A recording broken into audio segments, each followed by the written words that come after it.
Good day, class. Welcome once again to Organic Chemistry 2. Today, we'll be considering the physical properties of carbonyl group.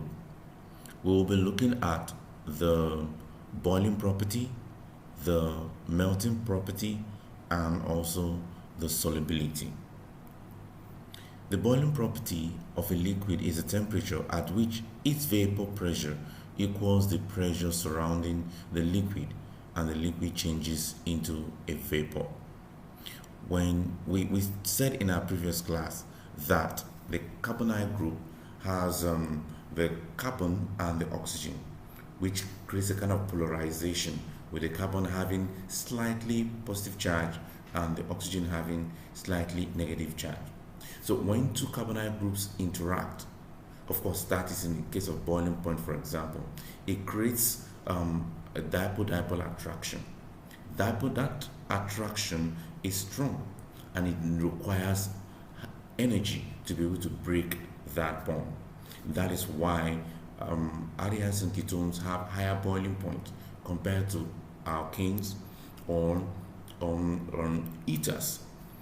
So as you can see down there, you see that butane has a boiling point of 0, so that means it doesn't take anything for butane to boil. Methoxyethane has a boiling point of 8. But when you go to propanol and acetone, their boiling points are 49 degrees and 56. That is because of the dipole-dipole attraction, and you require energy to break these bonds so that they can be loose and they can vaporize.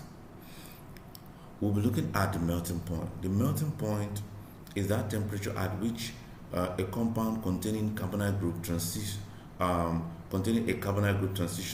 from a solid to a liquid state. In the same way, the dipole-dipole attraction between the carbonyl groups now requires a lot of energy to be able to break this bond. So melting points of a compound can be influenced by intermolecular forces, molecular weight, and molecular structure. In this case, like I said earlier, the dipole-dipole interaction contributes to stronger intermolecular forces, now leading to higher melting points compared to other compounds like the alkenes and the ketones. But let me just note here that aldehydes and ketones have generally lower melting point compared to carboxylic acids and alcohols and amines, because those ones have hydrogen bonds or hydrogen bonding in them, and as a result of that they have higher melting point. Solubility.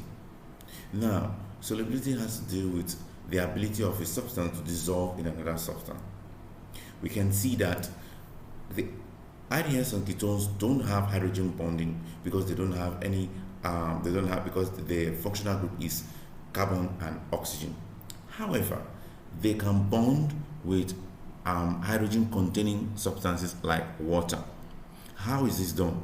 The lone pair electrons in the oxygen can form a bond with the hydrogen of water, because the hydrogen of water is slightly positive while the oxygen of water is slightly negative. And so with that, they are able to form hydrogen bond with water or other substances, other compounds that have a hydroxyl group in them. They are good solvents for hydroxylic substances like alcohols and water.